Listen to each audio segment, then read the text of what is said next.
Basic MOS device physics.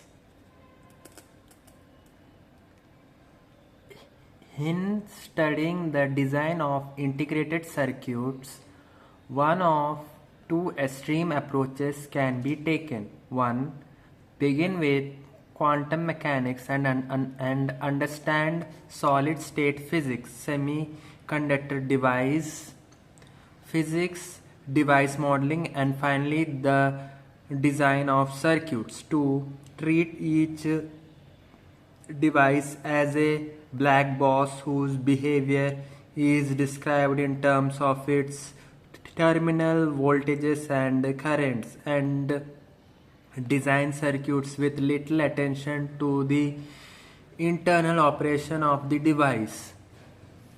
Experience shows that neither approach is optimum. In the first case, the reader cannot see the relevance of all the physics to designing circuits, and in the second, he or she is constantly mystified by the contents of the black box.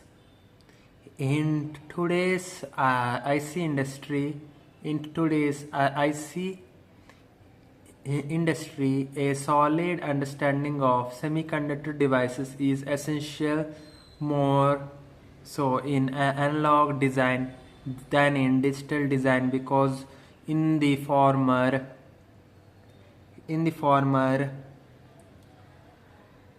transistors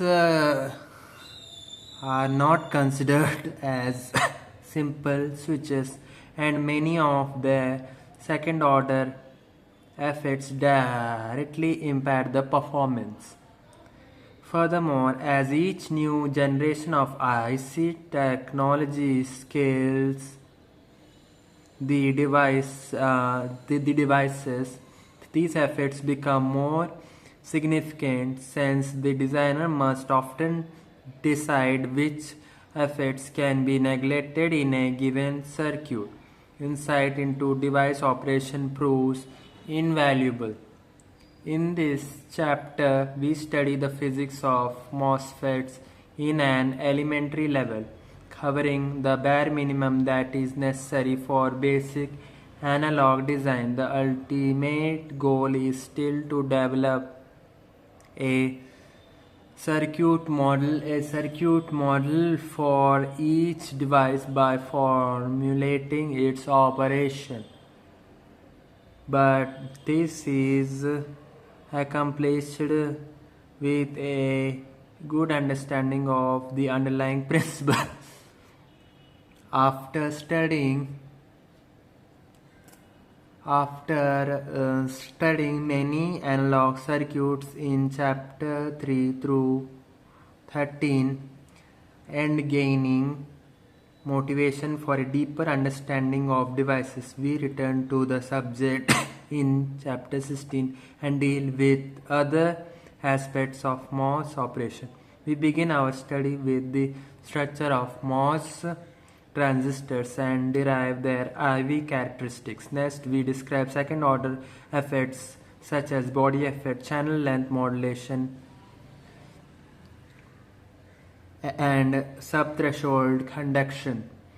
Then we identify the parasitic capacitances of MOSFETs, derive a small signal model, and present a simple spice model. As we assume that the reader is familiar with such basic concepts as doping, mobility, and p-n junctions. Thank you.